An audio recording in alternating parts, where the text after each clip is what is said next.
Hello and greetings and salutations everyone, it is I, Flip the Bacon, and in today's video I'll be covering things you'll need to know before and after playing the Battle Princess Madelyn pre-alpha demo. So you beat the King's Guard skeleton and the pre-alpha demo is over, right? Wrong! There is a ton more still to do in the pre-alpha demo, such as 3 side quests, finding 4 different weapons and 2 different armors, finding 10 collectible items for the castle toy room, experiencing 2 different soundtracks, finding and unlocking 2 secret levels.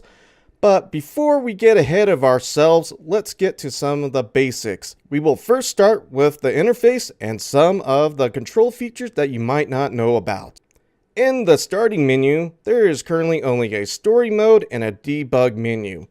In the debug menu, you can see the control layout, switch between the arcade and the orchestral soundtrack, and turn the lines on and off depending if you want that old TV screen effect while playing the demo. Also, fair warning, the reset data will reset your data immediately if you click it. Bummers. In the upper top left corner, this icon shows your current weapon and how many times you can get hit before you die. In the upper right corner, this icon shows Fritzy's current power. I don't know what the name is for the other part of the icon, but it might be called something like Spirit Points, Spirit Power, or Battle Princess Power. Every time you die, you will lose 16 of these points and resurrect from where you just died. You will also lose some of these points using Fritzy's default power as well. However, there is a catch to this. If you completely run out of these points and die, you will have to start over in the current area that you are in. But don't worry, you can easily replenish these points by defeating enemies. Moving on to controls. While I used my Xbox 360 controller when playing the demo, I was shockingly surprised to find that the demo played well using a keyboard. In my opinion, I would recommend using a joypad or controller since I think it feels more natural for this kind of game. If you hold down for a few seconds, you can interact with ghosts, monuments, and certain statues. If you hold down and press the jump button, you can drop through certain parts in the game. You will have to do this to access certain secret areas.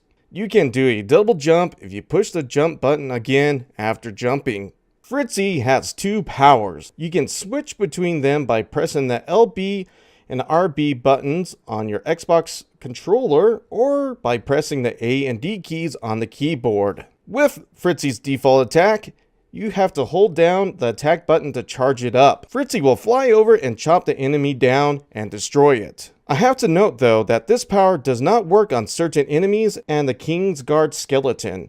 Also, it depletes some of your spirit power or battle princess power or whatever it's called. Fritzy's second power makes him bark out green projectiles that damage all enemies when you attack.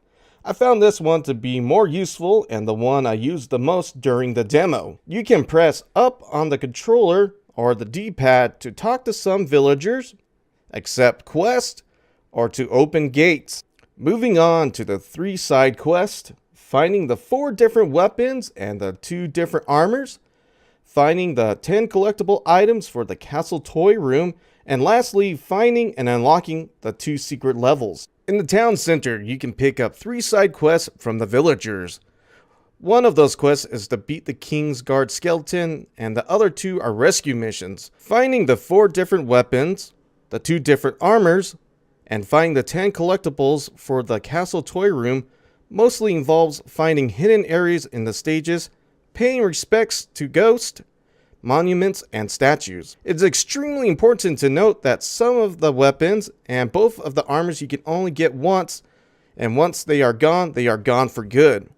The only way to get them again is to reset all your progress. Another neat thing to mention is that the 2 different armors give power-ups to your current weapon. For example, one armor will make your knife split into 3 separate knives, while the other armor will set your knife on fire. My last note on weapons is on the wand. The wand can be used to bounce off enemies and allow you to be able to jump up higher to areas that you normally cannot reach. If you visit the castle's toy room, you will notice 10 shadow figures. 9 are on the shelf, and 1 is on a pillar. You can receive these collectibles by paying respects to Ghost and completing side quests. When you do find one of the collectibles, you can return to the toy room and click on the collectible to get a brief description about it. Finishing up this video, I'm going to talk about the 2 secret levels in the game. I'm not going to tell you directly how to find them, where's the fun in that, but I will tell you that they are in Stage 1, the Old Boneyard, and Stage 2, the Flooded Royal Crypt. Will you be able to find all 4 different weapons, the 2 different armors, and find all 10 collectible items for the castle toy room? Please leave a comment if you do find them, or if you do enjoy this video. As I always say at the end of every one of my videos too, flip that bacon! See you next time, and goodbye! I hope you enjoyed this video, and please support Battle Princess Kickstarter if you haven't already. Goodbye, everyone.